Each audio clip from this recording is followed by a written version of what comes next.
Bayangkan seorang manusia yang dimakamkan, namun 3 hari kemudian bangkit dan pulang ke rumah.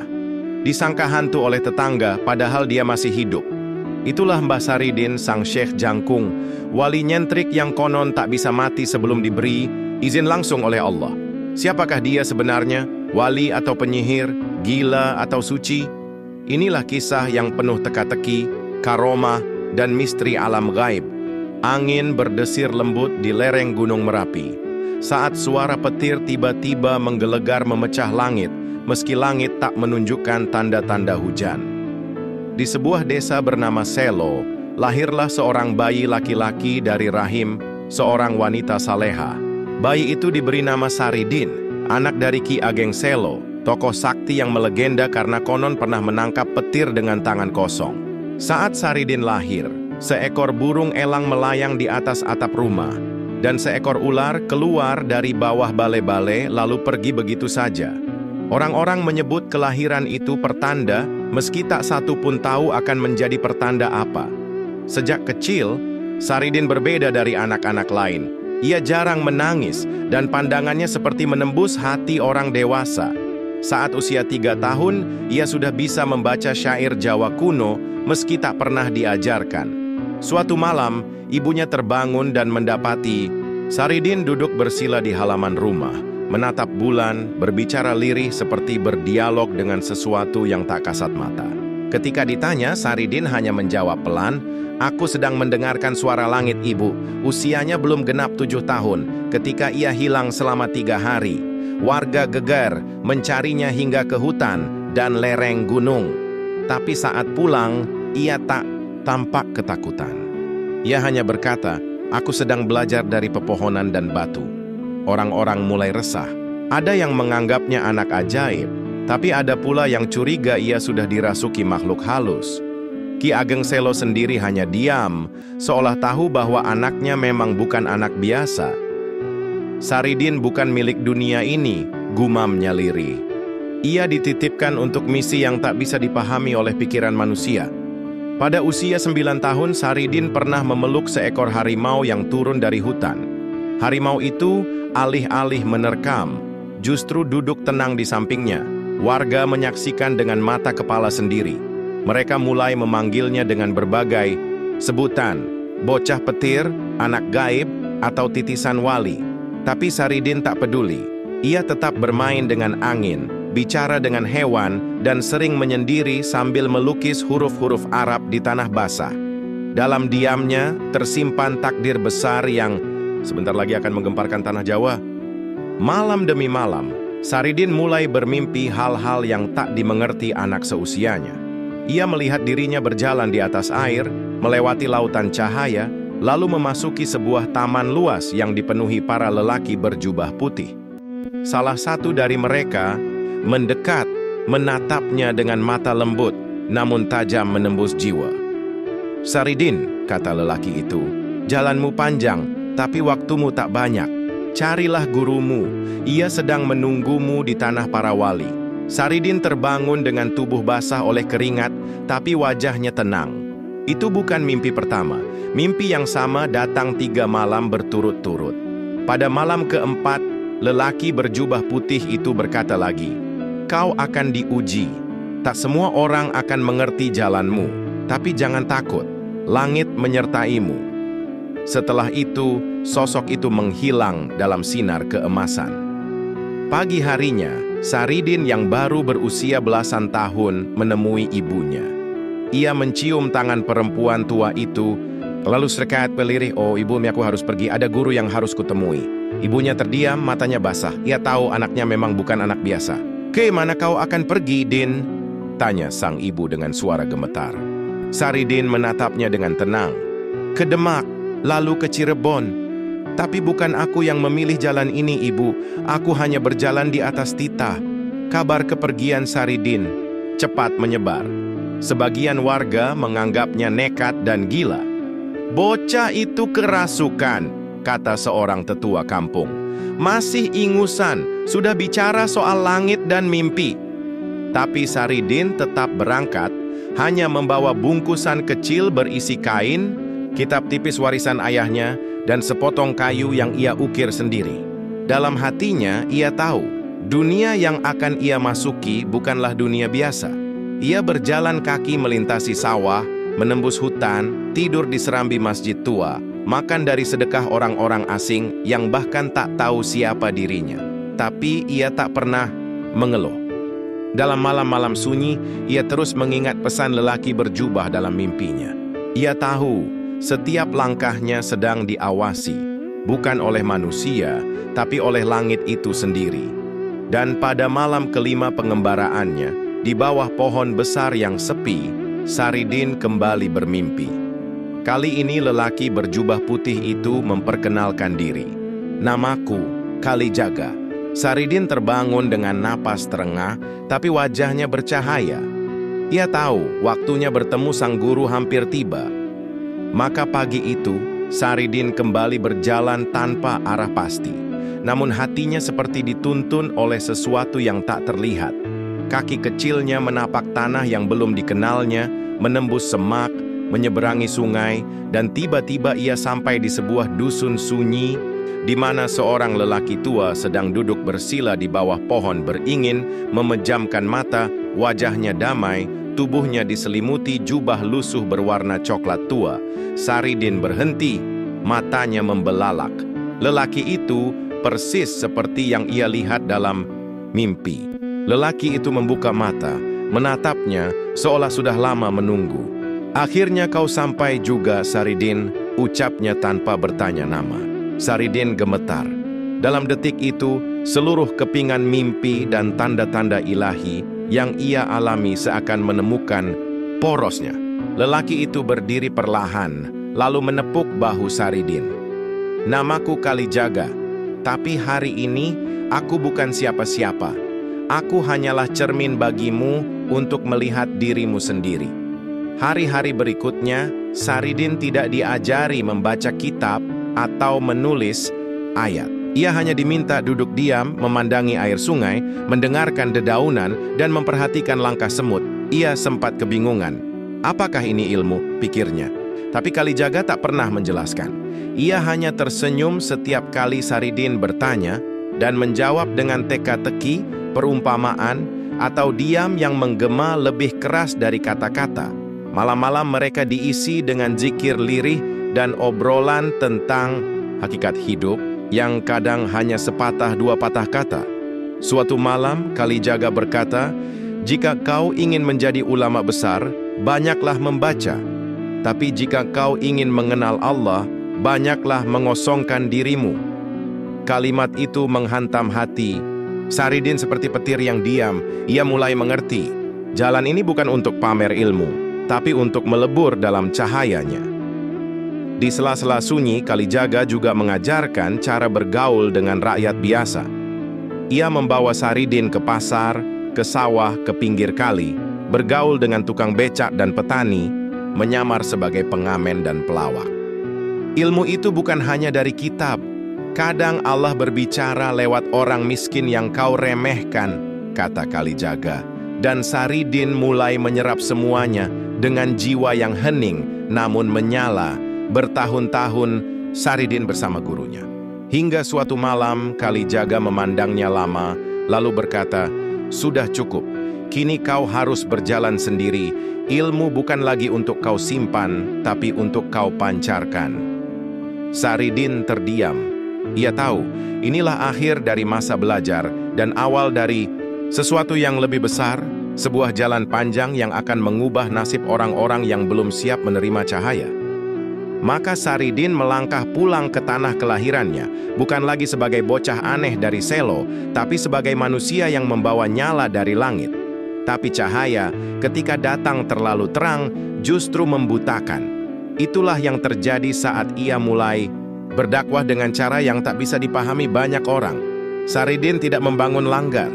Ia tidak mengundang orang ke pengajian atau memberi ceramah di atas mimbar.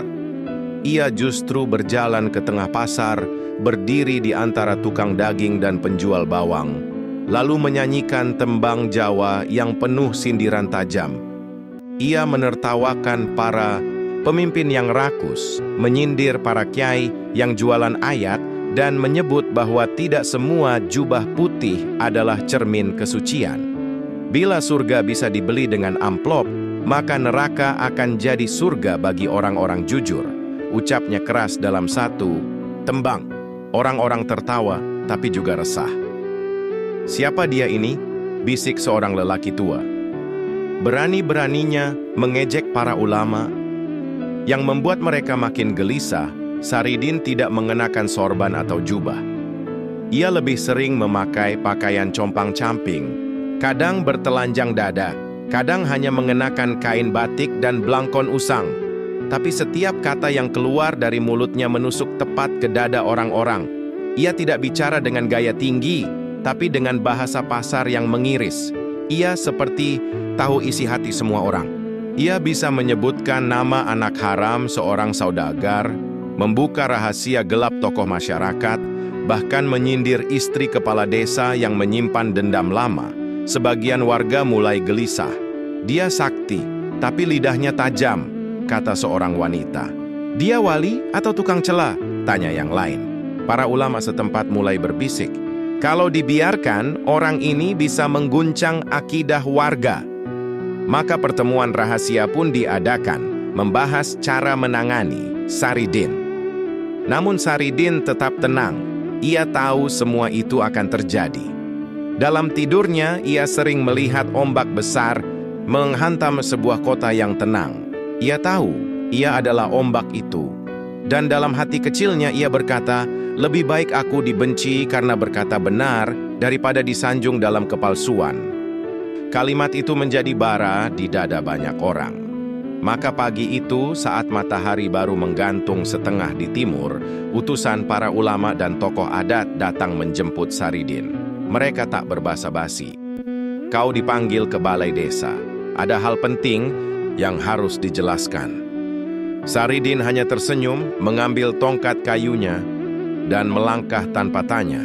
Ia tahu, waktunya berhadapan dengan orang-orang yang tak suka kebenaran dikatakan telanjang.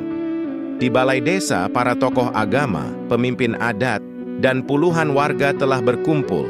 Wajah mereka tegang, sebagian merah karena amarah, sebagian gelisah karena ragu. Di tengah ruangan, seorang ulama sepuh berdiri. Suaranya gemetar tapi matanya tajam. Saridin, katanya, kami menuduhmu telah menyesatkan umat. Kau menghina para alim, mencampur dakwah dengan guyonan, dan bahkan mencela syariat dengan perumpamaan yang membingungkan. Apa kau masih menganggap dirimu bagian dari Islam? Hening sejenak. Semua mata tertuju pada Saridin, tapi ia tidak membela diri. Ia justru tertawa lirih, lalu menjawab pelan.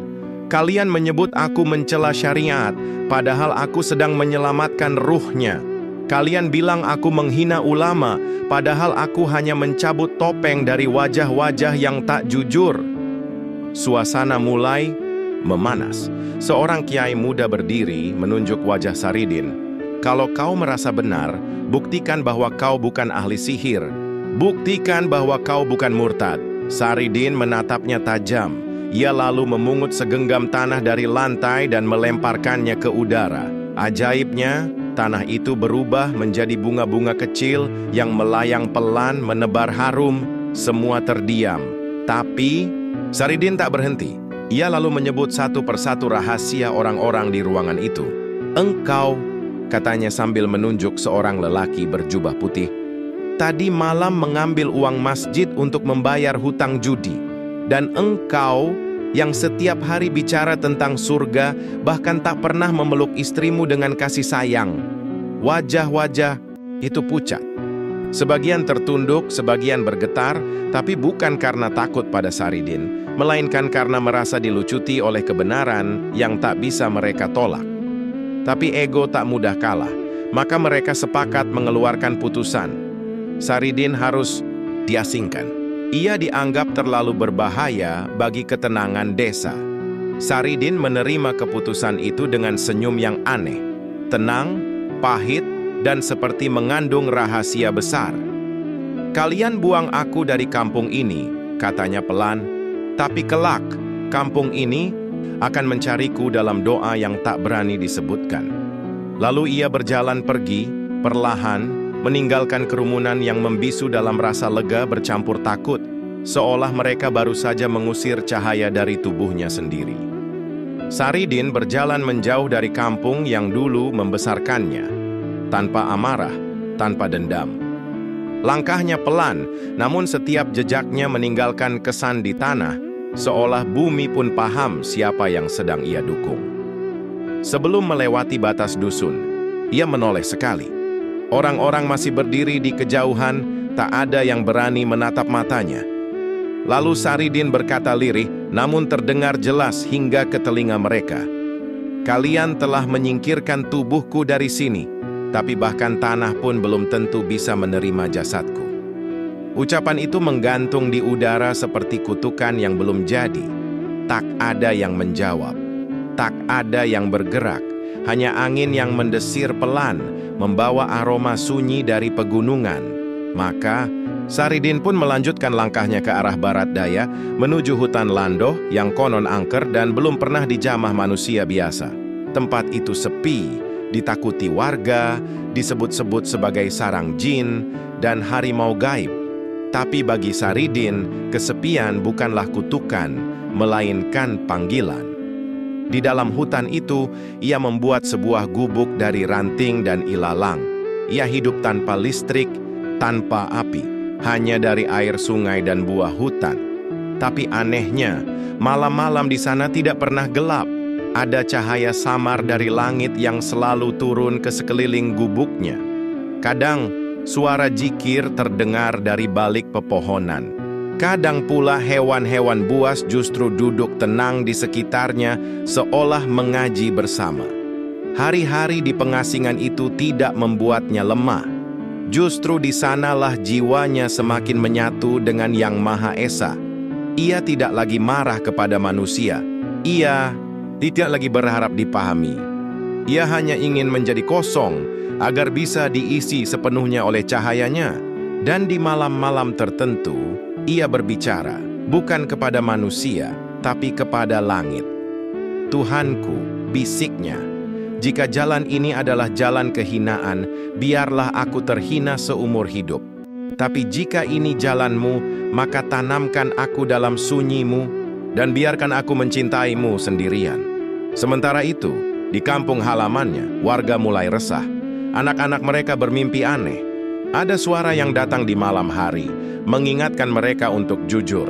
Hasil panen mulai anjlok, air sumur mengering, dan para tokoh agama merasa tak tenang, seolah doa mereka menabrak tembok tak terlihat. Tapi tak ada yang berani menyebut nama Saridin. Ia sudah mereka asingkan, dan tak seorang pun ingin mengakui bahwa mungkin, hanya mungkin, mereka telah mengusir berkah dari tanah mereka sendiri. Sementara itu, di tengah belantara hutan Landoh yang lembab dan sepi, Saridin justru mulai menemukan sesuatu yang bahkan tak pernah ia pelajari dari kitab manapun. Keheningan yang hidup. Pohon-pohon berbisik dalam zikir, sungai mengalir seperti melafalkan tasbih, dan angin malam membawa pesan dari alam gaib yang tak dapat dibaca oleh mata biasa.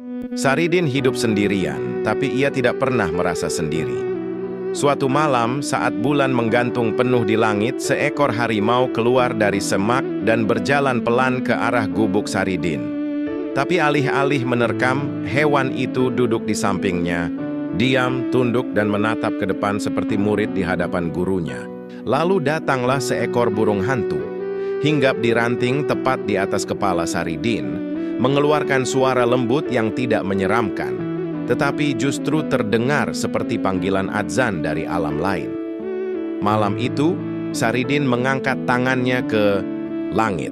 "Ya Rob," bisiknya, "jika makhluk-makhlukmu lebih lembut daripada manusia, izinkan aku berdakwah kepada mereka."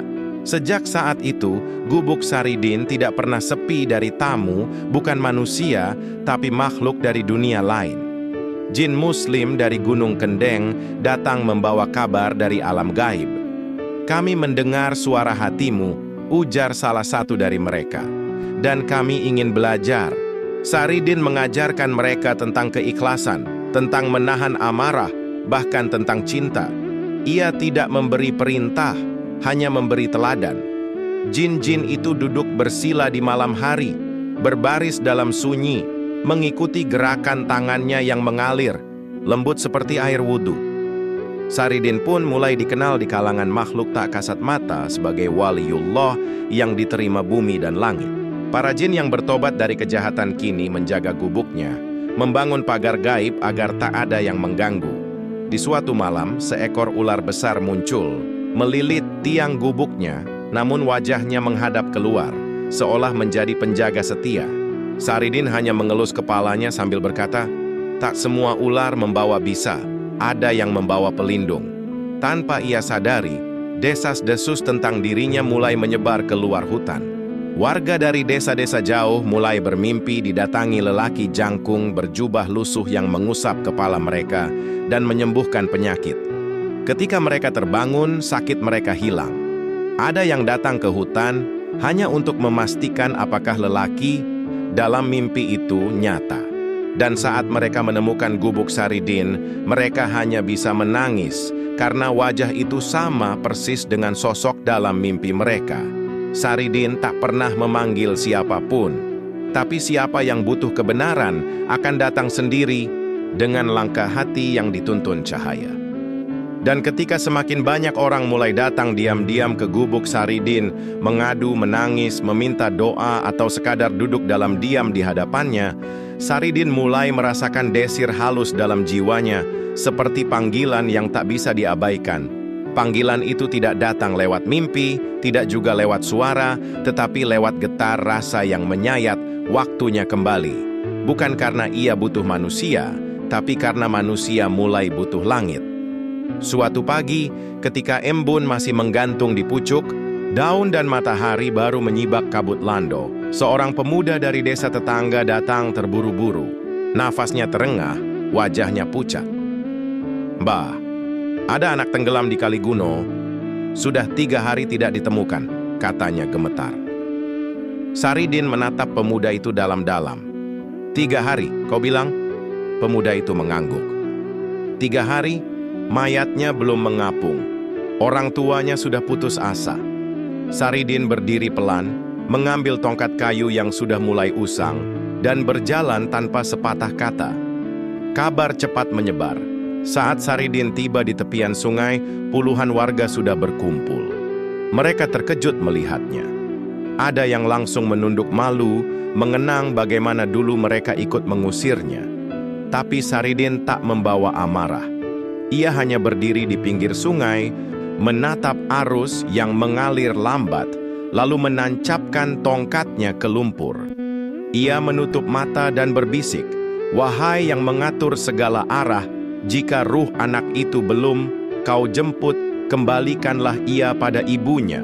Seketika, angin berputar pelan, daun-daun berjatuhan, dan air sungai seolah berdenyut. Dalam keheningan itu, sebuah suara gemercik muncul dari hulu. Perlahan, tubuh seorang anak laki-laki mengambang ke arah mereka, utuh, bersih, dan masih bernafas. Jeritan tangis meledak. Ibu si anak berlari memeluk tubuh kecil itu, dan anak itu membuka mata. "Aku mimpi, Bu," katanya lemah. "Ada orang tinggi berjubah duduk di dasar sungai, tangannya hangat." Warga tertegun. Mereka tahu tak ada yang masuk ke sungai, tak ada yang menyentuh arus, hanya doa dan tongkat dan keheningan. Tapi keajaiban telah terjadi. Seorang lelaki tua bersorban yang dulu ikut mengusir Saridin maju perlahan, menangis sambil bersimpuh. "Ampuni kami, Mbah, kami yang buta mata hati." Saridin menatap langit lalu menunduk. "Kalian tidak salah padaku," katanya pelan. "Kalian hanya belum siap melihat apa yang tak bisa dijelaskan oleh mata." Lalu ia berjalan meninggalkan kerumunan yang masih terdiam dalam keterkejutan menuju arah desa yang pernah mengusirnya. Karena kini, tanpa diminta, cahaya itu kembali dicari. Langkah Saridin yang pelan menuju desa seperti membawa aura yang tak kasat mata. Sebuah energi yang membuat angin berdesir lebih pelan dan burung-burung berhenti berkicau, seolah semua makhluk ingin menyimak. Saat ia memasuki batas desa, orang-orang yang melihatnya hanya bisa diam.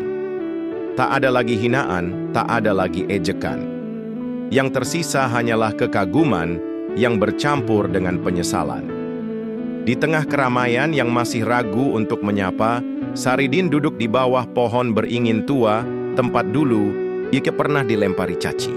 Ia menengadah ke langit, lalu berkata, "Di sinilah aku akan membangun langgar, bukan dari batu, tapi dari niat. Bukan untuk diriku, tapi untuk siapa saja yang rindu pada Tuhan." Warga bingung, di mana kayunya, siapa tukangnya? Tapi mereka tak berani bertanya. Malam itu, angin berhembus lebih kencang dari biasanya. Kilat menyambar, namun tak ada hujan. Dan saat fajar menyingsing, semua warga tercengang. Di tempat Saridin duduk semalam, telah berdiri sebuah langgar sederhana dengan tiang dari pohon yang tak pernah tumbuh di desa itu, dan atap ijuk yang tak pernah dipasang oleh siapapun. Tak ada suara palu, tak ada jejak kaki, tapi bangunan itu nyata, utuh, berdiri tegak seolah diturunkan dari langit. Orang-orang berdatangan. Ada yang menyentuh dindingnya dengan tangan gemetar. Ada yang bersujud sambil menangis. Seorang pemuda berbisik, "Aku mimpi tadi malam, ada jin besar mengangkat balok kayu dari Gunung Muria." Yang lain berkata, "Aku lihat cahaya turun ke tanah ini, bercahaya seperti bintang jatuh." Tapi Saridin hanya berkata tenang, "Kalau niatnya suci, semesta akan membantu." Sejak saat itu, langgar kecil itu tak pernah sepi. Warga yang dulunya tak pernah salat, kini berbondong-bondong memenuhi saf. Bahkan anak-anak kecil yang biasanya bermain saat azan, kini duduk rapi dengan mata berbinar. Saridin tidak hanya memimpin salat, tapi memimpin jiwa. Ia tak banyak bicara, hanya memberi contoh. Dan itulah yang membuat kata-katanya berbobot meski hanya satu kalimat. Namun, di balik keajaiban itu, mulai muncul suara-suara sumbang dari luar desa. Para pejabat dan pemuka agama yang merasa terusik mulai bertanya-tanya, siapa sebenarnya orang bernama Saridin ini? Apakah dia benar wali atau sekadar pesulap yang menghipnotis kampung? Fitnah mulai menetes seperti hujan pertama musim kemarau, pelan tapi membawa bahaya. Tapi Saridin sudah tahu badai baru akan segera datang. Dan seperti langgar itu, ia takkan roboh karena ia tak berdiri di atas tanah, tapi di atas niat yang tulus kepadanya. Dan justru itulah yang membuatnya bergetar di mata para penguasa. Terlalu kokoh untuk orang yang tak punya gelar. Terlalu berpengaruh bagi seseorang yang tak disahkan oleh istana atau pesantren besar. Maka datanglah utusan bukan satu, tapi 3 sekaligus dari para tokoh agama resmi yang merasa tersaingi. Seorang qadhi tua dari Demak, seorang ulama fiqih dari Kudus, dan seorang ahli falak dari kerajaan Pajang. Dengan pakaian bersih, serban besar, dan raut wajah yang tegas, ketiganya memasuki langgar Saridin tanpa permisi. Warga yang sedang belajar mengaji tersentak, suasana berubah tegang. "Engkau Saridin?" tanya sang qadhi dengan suara berat. Saridin mengangguk pelan. "Kami datang bukan untuk berteman, tapi menguji. Jika engkau benar wali, buktikan. Jika tidak, tinggalkan tempat ini dan jangan sesatkan orang awam." Saridin tak terkejut. Ia hanya tersenyum, lalu mempersilakan mereka duduk. "Silakan," katanya tenang. "Tanyakan apa yang ingin kalian tanyakan. Uji apa yang ingin kalian uji. Tapi ingat, aku tak datang untuk mencari pengikut, hanya untuk menyampaikan cahaya." Ulama fiqih itu mengeluarkan kitab besar. Ia membaca pertanyaan-pertanyaan rumit tentang hukum-hukum waris, taharah, hingga perbedaan mazhab. Saridin menjawab semuanya dengan tenang, bahkan menyebut referensi kitab yang belum pernah mereka dengar. Lalu sang ahli falak bertanya tentang hitungan, hisab, arah kiblat, dan waktu sholat dalam lintang berbeda.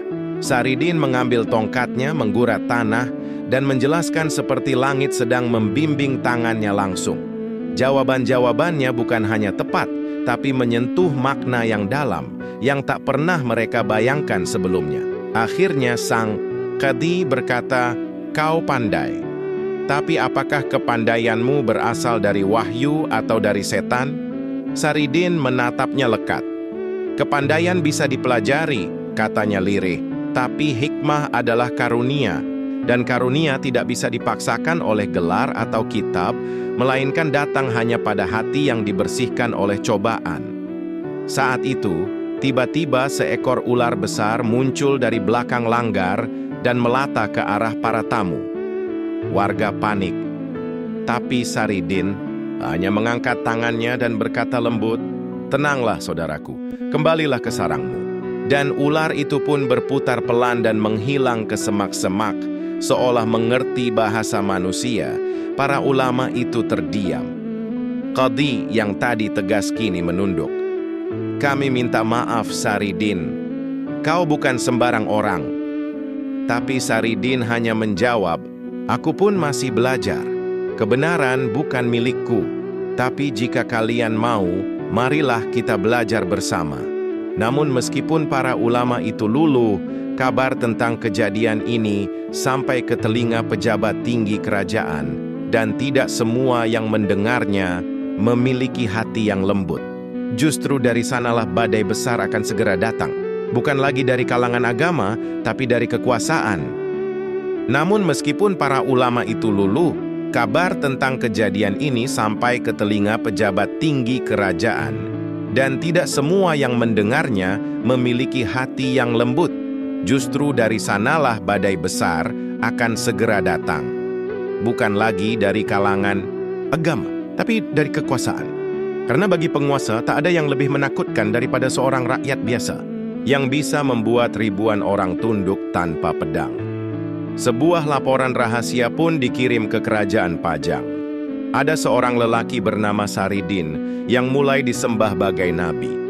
Ia membangun langgar tanpa tukang, menjinakkan ular, dan menghipnotis ulama. Jika tidak segera dihabisi, ia akan menjadi ancaman politik. Laporan itu sampai ke tangan seorang pejabat yang sejak lama haus kekuasaan, Pati Prawira. Orang yang dikenal licik namun pandai memainkan lidah. Bagi Prawira, Saridin adalah peluang untuk mengangkat namanya di hadapan raja. Tanpa menunggu titah, Prawira mengutus pasukan bayangan. Mata-mata dan penyusup yang ditugaskan masuk ke desa Saridin menyamar sebagai pelajar atau musafir. Mereka mencatat gerak-gerik, mengintai siapa saja yang dekat dengannya, bahkan menyebar fitnah pelan-pelan di kalangan warga. Saridin itu bukan wali. Ia punya ilmu hitam. Jangan sampai anak-anak kalian menjadi muridnya. Awalnya warga tak percaya, tapi fitnah, seperti racun yang menetes dari atap, bisa menggerogoti pondasi tanpa terlihat. Suatu malam, seekor kambing milik warga mati mendadak. Keesokan harinya, bayi seorang perempuan menangis terus dan sakit panas. "Ini karena Saridin," teriak salah satu penyusup. "Dia telah mengundang jin ke desa ini." Saridin hanya diam. Ia tahu fitnah adalah bagian dari ujian. Tapi saat ia berjalan melewati rumah warga, beberapa orang mulai menutup pintu. Anak-anak yang dulu memeluknya kini hanya menatap dari balik jendela. Ia masih tersenyum, meski di dalam dadanya, kesabaran digerogoti sedikit demi sedikit. Hingga suatu malam, langgar itu dibakar. Entah siapa pelakunya. Api melahap dinding dan tiang dalam hitungan menit. Warga berkumpul, menangis, tapi tak ada yang berani menuduh. Saridin datang terakhir. Ia berdiri di depan api, tubuhnya disinari cahaya merah. Tapi wajahnya tetap tenang, bahkan tenang sekali. "Yang dibakar hanya kayu," katanya pelan. "Tapi iman tak bisa dibakar kecuali oleh keraguan kita sendiri." Namun dalam bayangan yang dilemparkan oleh kobaran api itu, Saridin melihat sesuatu yang tak bisa dihindari. Langkah kaki pasukan kerajaan mendekat dan membawa perintah penangkapan. Mereka datang saat fajar, membawa panji kerajaan dan surat resmi bermeterai emas. Tanpa teriak, tanpa kekerasan, tapi dengan aura dingin yang mengiris lebih tajam dari pedang. Warga hanya bisa menunduk. Beberapa menangis diam-diam, tak kuasa berkata apa-apa. Saridin dengan wajah tetap teduh, berdiri di halaman rumahnya, menyambut kedatangan mereka tanpa perlawanan. "Kami membawa perintah," kata kepala pasukan. "Engkau harus ikut ke istana." Saridin mengangguk pelan. "Kalau itu kehendak Allah, aku ikut." Di sepanjang perjalanan menuju istana Pajang, langit mendung seakan ikut muram. Pasukan berkuda mengiringi Saridin yang hanya berjalan kaki, tanpa alas, tanpa bekal. Tapi langkahnya tak pernah goyah. Orang-orang di desa-desa yang dilalui hanya bisa menatap heran. Siapa gerangan lelaki ini yang dibelenggu seperti tahanan, tapi auranya seperti seorang raja? Sesampainya di istana, ia dihadapkan langsung kepada Raja Hadiwijaya. Sang raja duduk di singgasananya dengan tatapan tajam dan gelisah. Di sekelilingnya para pejabat, ulama istana, dan pati prawira berdiri dengan ekspresi penuh siasat. "Kau Saridin?" tanya sang raja. "Katanya kau mengaku wali, membuat orang tunduk, bahkan ulama pun bertekuk lutut. Apa kau ingin merebut kekuasaan?" Saridin menunduk sopan. "Aku bukan siapa-siapa, Gusti. Aku hanya anak petani yang belajar dari alam, dari kehidupan, dan dari Tuhan." "Kalau begitu," sela pati prawira, "buktikan bahwa kau bukan penyihir. Jangan bicara dengan kata-kata manis. Buktikan di hadapan raja." Sang raja memberi isyarat. Seorang algojo masuk membawa kendi berisi air. "Minum ini," perintah sang raja. "Jika kau masih hidup, berarti kau bukan penipu." Tak ada yang tahu air itu telah dicampur racun. Saridin menatap kendi itu. Ia mengangkatnya perlahan, membaca basmalah dengan suara lembut, lalu meminumnya hingga tandas. Semua mata terbelalak. Tak ada yang bernafas. 5, 10, 20 detik, tak terjadi apa-apa. Saridin hanya tersenyum. Air ini bukan untuk membuktikan siapa aku, tapi untuk menunjukkan bahwa siapapun yang berlindung padanya tak akan disentuh oleh tipu daya manusia. Patih prawira pucat. Tapi sebelum ia sempat berkata apa-apa, kendi itu tiba-tiba pecah sendiri di tangannya, tanpa sebab. Retak, lalu meledak jadi serpihan kecil. Orang-orang menjerit pelan. Sang raja pun berdiri. Matanya tajam menatap Saridin, tapi nadanya mulai berubah. "Siapa sebenarnya kau ini, Saridin? Kau bukan orang biasa." Saridin menatap raja dengan dalam. Dan untuk pertama kalinya, ia menjawab bukan dengan kalimat, tapi dengan diam yang panjang. Diam yang membuat jantung semua yang hadir berdetak lebih cepat dari biasanya. Karena dalam diam itu, ada rahasia yang sebentar lagi akan terbuka. Dan benar saja, saat ruangan itu terbungkam, dan semua yang hadir seperti tertahan napas, tiba-tiba angin berembus masuk dari jendela-jendela istana. Tirai-tirai emas berkibar keras, dan api di pelita bergoyang liar seperti hendak padam. Langit di luar mendadak gelap, seakan fajar diundur oleh kehendak langit. Tiba-tiba seorang ulama tua yang duduk di sudut istana, yang sejak tadi diam tak bicara, berdiri perlahan. Wajahnya pucat, matanya berkaca-kaca. "Ampun, Gusti Prabu," katanya, gemetar. "Saya mengenali lelaki ini. Saya pernah melihatnya dalam mimpi." Raja menoleh cepat. "Apa maksudmu?" "Saat saya bertapa di Giri beberapa tahun lalu, saya bermimpi didatangi seorang berjubah putih. Wajahnya bersinar dan ia berkata, suatu hari nanti seorang anak dari rakyat biasa akan datang ke istana. Ia tidak membawa pasukan, tidak membawa senjata, tapi bumi akan patuh padanya. Dan lelaki itu adalah dia." Semua terdiam, termasuk sang raja. Di luar istana, awan gelap mulai bergulung dan petir menggelegar sekali. Tapi yang aneh, tak ada hujan. Langit hanya seperti menggertak, seolah memberi peringatan. Raja Hadiwijaya perlahan duduk kembali. Matanya menatap Saridin seperti menatap cermin yang memantulkan sesuatu dari masa depan. "Saridin," ucapnya lirih, "jika kau benar utusan langit, mengapa kau memilih jalan sepi ini? Mengapa tidak berdakwah dengan cara terang-terangan? Mengapa harus penuh misteri?" Saridin tersenyum. "Karena kebenaran itu tak selalu harus diteriakkan. Kadang ia justru datang dalam bisikan angin. Aku bukan raja, aku bukan nabi, aku bahkan bukan siapa-siapa. Tapi jika Allah memberiku sesuatu, aku hanya menjaganya, bukan memamerkannya."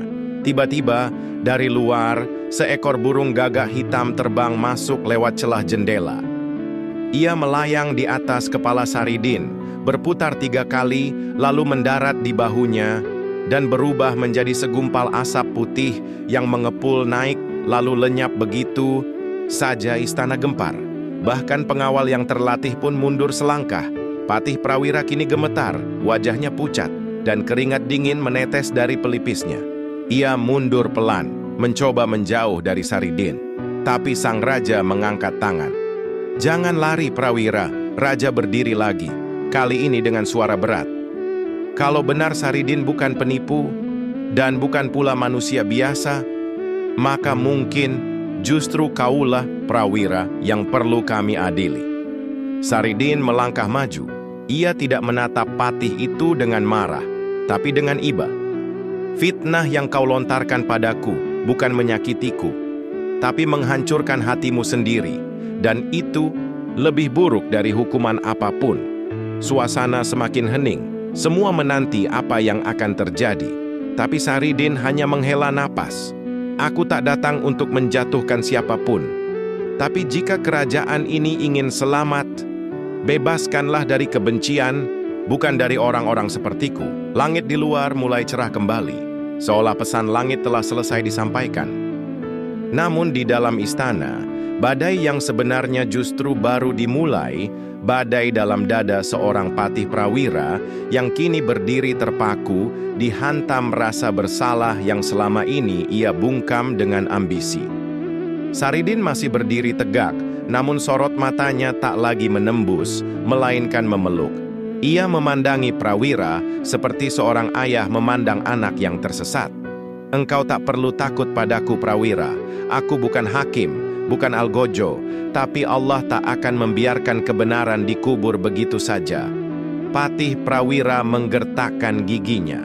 Matanya merah bukan lagi karena amarah, melainkan ketakutan. "Aku hanya menjaga stabilitas kerajaan." Suaranya bergetar, suara seorang laki-laki yang selama ini terlihat kuat, tapi kini rapuh di hadapan cahaya. "Tidak," potong sang raja dengan suara dalam. "Kau menjaga kekuasaanmu. Kau takut kebenaran akan menggeser kursimu, maka kau ciptakan musuh dari orang suci." Tangis pun akhirnya tumpah dari mata Patih Prawira. Ia tersungkur di lantai, tubuhnya gemetar, wajahnya menempel di ubin dingin istana. "Ampuni hamba Gusti Prabu, ampuni aku Syekh Saridin. Aku telah iri, aku takut kehilangan kehormatan, aku takut bayanganku sendiri." Saridin melangkah pelan, lalu berlutut di sampingnya. Ia tidak menepuk, tidak menghakimi, hanya meletakkan tangan di punggung sang patih.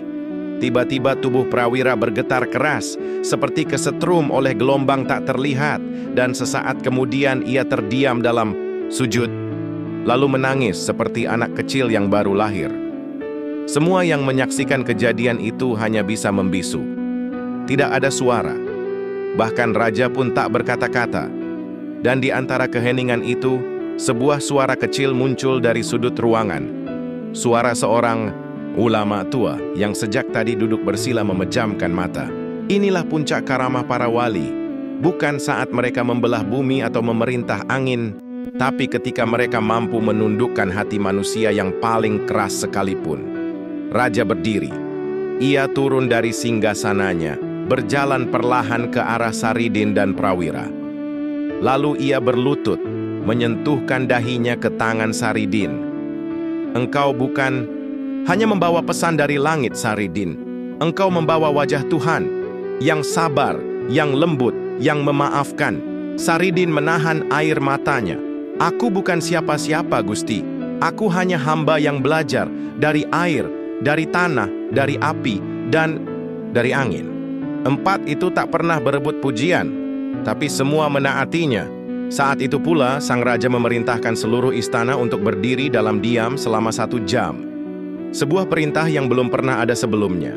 1 jam untuk merenung, untuk membungkam mulut, agar hati bisa berbicara. Dan dalam keheningan, itu terukirlah sejarah.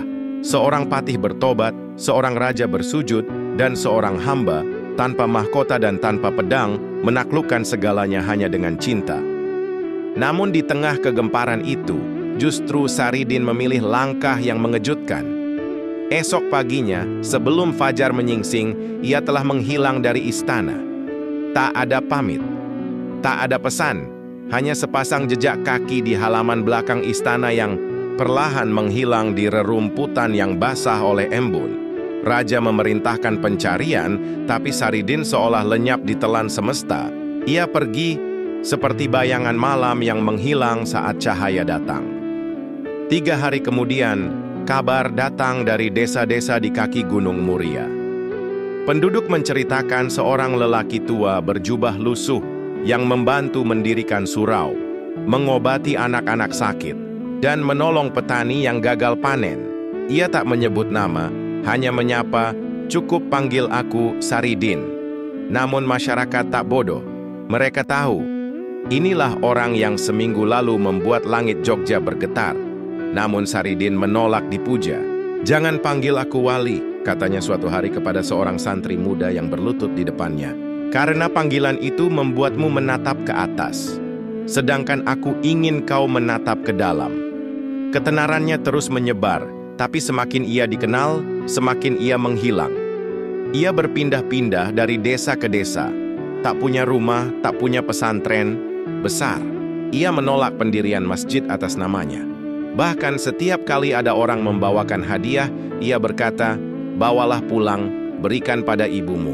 Namun yang membuatnya istimewa bukan hanya kesederhanaan, tapi keanehan-keanehan yang tetap mengikuti kemanapun ia pergi. Pernah suatu malam, seorang dukun sakti menantangnya dalam adu ilmu. Di depan ratusan warga, si dukun menyemburkan api dari mulutnya. Tapi Saridin hanya tertawa. Ia meniup ringan ke arah api itu, dan api itu pun kembali masuk ke mulut sang dukun, dan membuat lidahnya keluh selama 7 hari. Di lain waktu, saat para pencuri mencoba membegalnya di tengah hutan, mereka justru tersesat selama 3 hari di tempat yang sama. Padahal Saridin hanya duduk diam di sebuah batu. Setelah sadar, mereka justru menjadi muridnya. Namun Saridin tak membalas dengan dendam. Kepada setiap orang yang berbuat jahat, ia selalu berkata, "Kalian bukan jahat, kalian hanya belum tahu rasa manisnya cahaya." Ia bukan hanya guru, ia menjadi legenda hidup yang tak ingin hidup sebagai legenda. Dan dari situlah muncul desas-desus yang lebih aneh. Bahwa Saridin tak bisa mati, bahwa tubuhnya bisa menghilang, bahwa saat dibacakan ayat-ayat tertentu, suaranya terdengar meski ia tak ada. Dan yang paling menggetarkan, bahwa makamnya ada di banyak tempat, tapi tak satu pun benar-benar berisi jasad. Begitulah desas-desus tentang Syekh Jangkung makin membingungkan, namun justru semakin mengakar dalam jiwa masyarakat. Ia menghilang, tapi seolah hadir di mana-mana. Tak terlihat, tapi meninggalkan jejak di hati setiap orang yang pernah disentuhnya. Ironisnya, Saridin tak pernah menulis kitab. Tak satu pun muridnya membawa catatan, tapi ajarannya hidup, mengalir dari mulut ke mulut, dari hati ke hati, bukan lewat hafalan, tapi lewat perbuatan. Kalau engkau lapar, jangan tanya doa, tanya tetanggamu, apakah mereka sudah makan? Begitu katanya suatu malam, saat diminta ceramah oleh warga desa. Lalu ia menolak duduk di kursi kehormatan, dan malah duduk bersama anak-anak kecil di belakang, sambil membagikan jagung rebus yang ia bawa sendiri.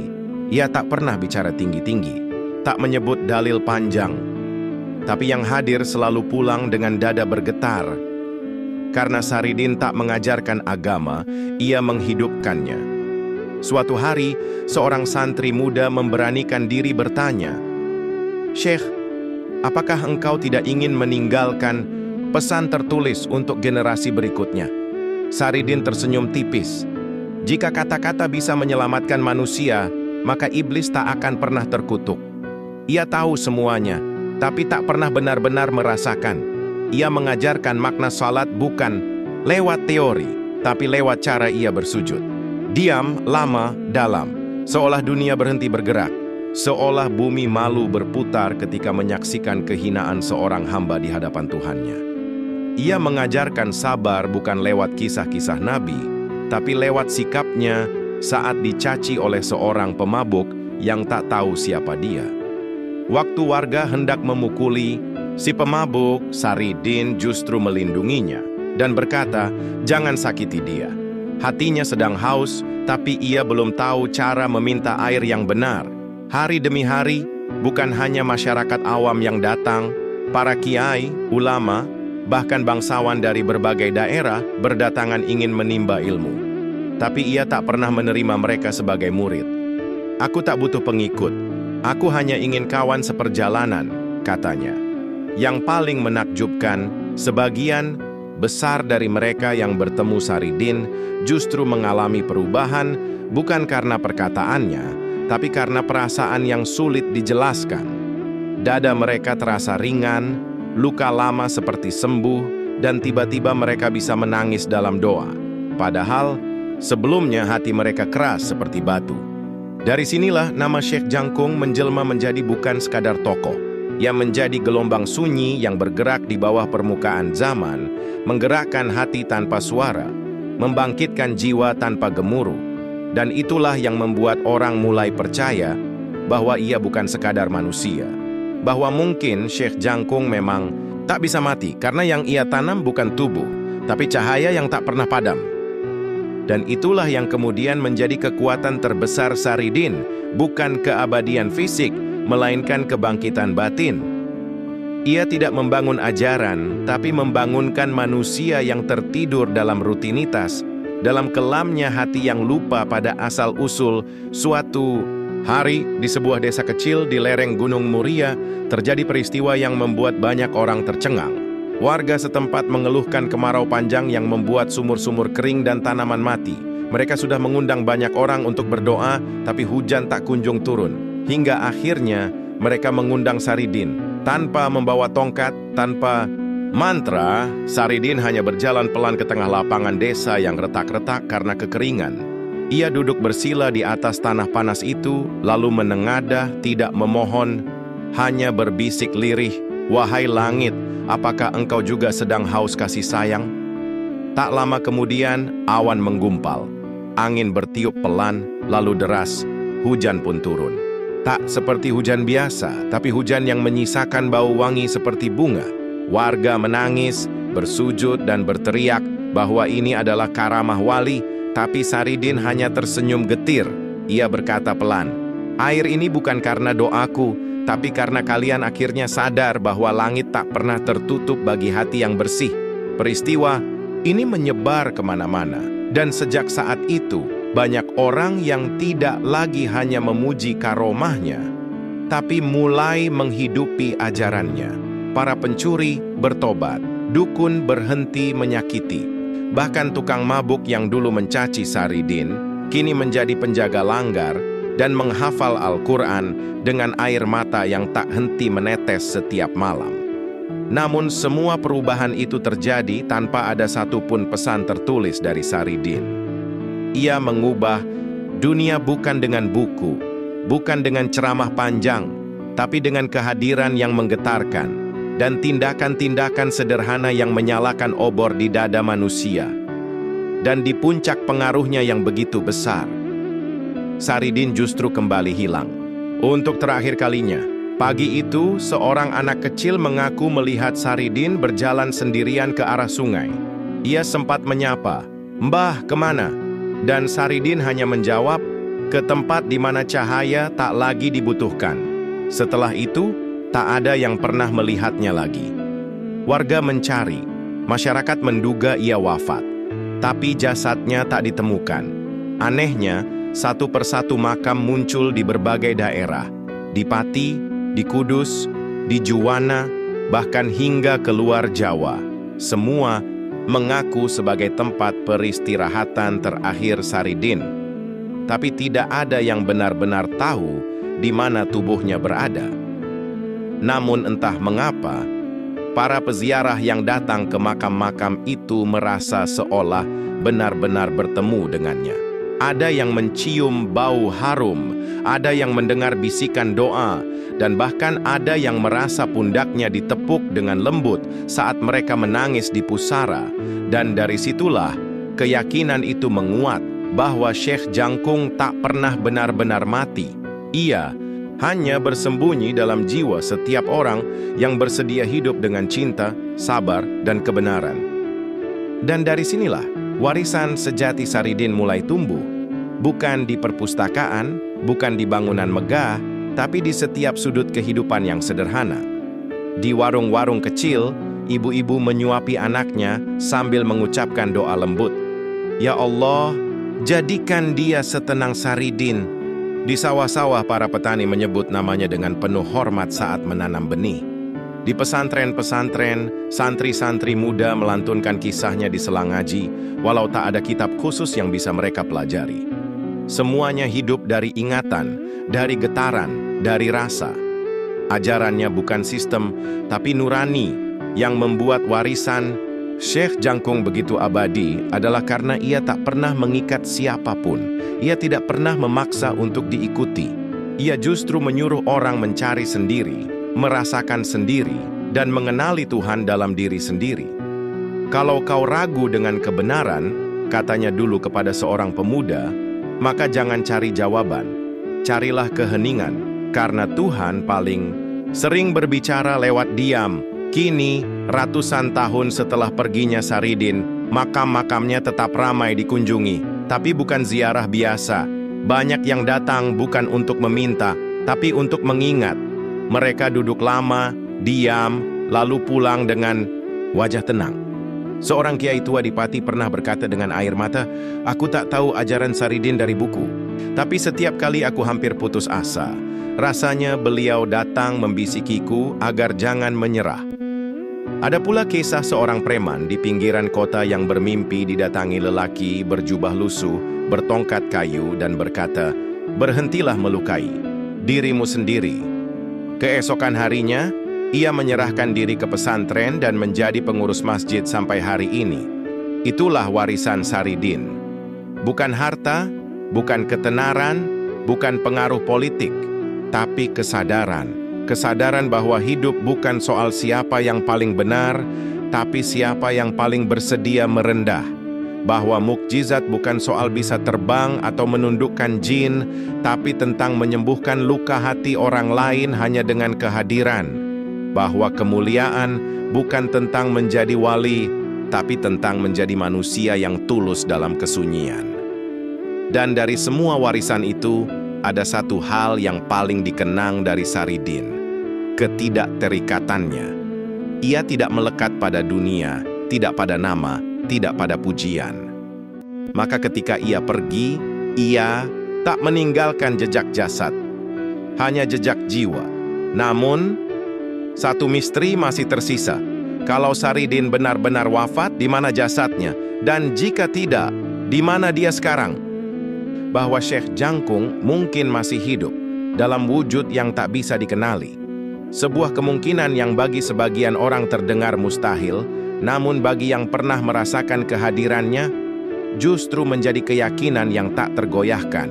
Di pelosok Jawa, dari lereng Gunung Muria hingga lembah-lembah Sunan Kalijaga, beredar kisah-kisah ganjil yang nyaris tak masuk akal. Kisah tentang seorang kakek renta berpakaian putih lusuh yang tiba-tiba muncul saat seseorang berada di ambang putus asa, menolong, menasihati, lalu menghilang sebelum sempat ditanya nama. Seorang nelayan di Jepara bersumpah pernah diselamatkan dari badai oleh seorang tua yang menuntunnya ke tepi pantai melalui kabut tebal. Ketika hendak mengucap terima kasih, lelaki tua itu lenyap seperti asap. Di tanah basah tempatnya berdiri, hanya tersisa bekas tapak kaki dan bunga kenanga satu tangkai. Seorang pemuda pernah tersesat di hutan Juwana dan bertemu dengan seorang lelaki berjubah yang menyuruhnya kembali lewat jalur yang tak masuk akal. Jalur itu ternyata langsung menuju rumahnya. Pemuda itu menceritakan pertemuannya, dan sang kakek di desanya hanya tersenyum sambil berkata pelan, "Itu bukan orang sembarangan. Mungkin kamu baru saja berjumpa dengan sang jangkung." Bahkan di zaman modern, ada kesaksian dari seorang sopir truk yang hendak bunuh diri di jembatan karena terlilit utang. Ia mengaku dihampiri lelaki tua yang hanya mengatakan, "Kamu belum selesai, dunia masih membutuhkanmu." Setelah itu, si lelaki menghilang, dan si sopir menemukan amplop berisi uang tunai cukup untuk menebus hidupnya. Ia pun bertobat dan kini mengurus panti asuhan. Mereka yang pernah berjumpa dengannya mengatakan satu hal yang sama. Matanya dalam, tapi sorotnya seperti tak berasal dari dunia ini. Sementara itu, para ulama dan ahli hikmah berbeda pendapat. Ada yang percaya bahwa Saridin telah mencapai makam baka, keabadian spiritual, yang memungkinkan ruhnya hadir kapan dan di mana saja. Ada pula yang yakin ia hanya gaib, seperti Nabi Khidir, hadir di balik tabir dunia ini, menolong mereka yang hatinya bersih dan niatnya tulus. Namun semua sepakat, jasadnya tak ditemukan, tapi pengaruhnya terus hidup. Kuburnya banyak, tapi tidak satu pun yang pasti. Karena itu, setiap malam Jumat, orang-orang masih menyalakan pelita di pekarangan rumah sambil membaca tahlil dengan harapan, "Jika engkau lewat malam ini, wahai jangkung, singgahlah walau sekejap, berikan damai di rumah kami." Dan terkadang, pelita itu padam sendiri tanpa angin. Dan terkadang, pelita itu padam sendiri tanpa angin. Sebagian orang menganggapnya kebetulan. Tapi bagi mereka yang hatinya terbuka, itu adalah tanda bahwa Saridin telah singgah walau sebentar untuk melihat apakah cahaya di dada manusia masih menyala. Kini, ratusan tahun telah berlalu, dunia berubah. Kerajaan runtuh, teknologi merambah setiap sudut, dan manusia sibuk mengejar hal-hal yang berkilau di luar. Namun kisah Syekh Jangkung tetap hidup, bukan di layar, bukan di buku sejarah, tapi di hati orang-orang yang mengerti bahwa keabadian bukan soal tubuh yang tak mati, melainkan tentang kebaikan yang tak pernah hilang. Bagi sebagian orang, ia hanyalah legenda. Bagi sebagian lagi, ia wali yang tak bisa mati.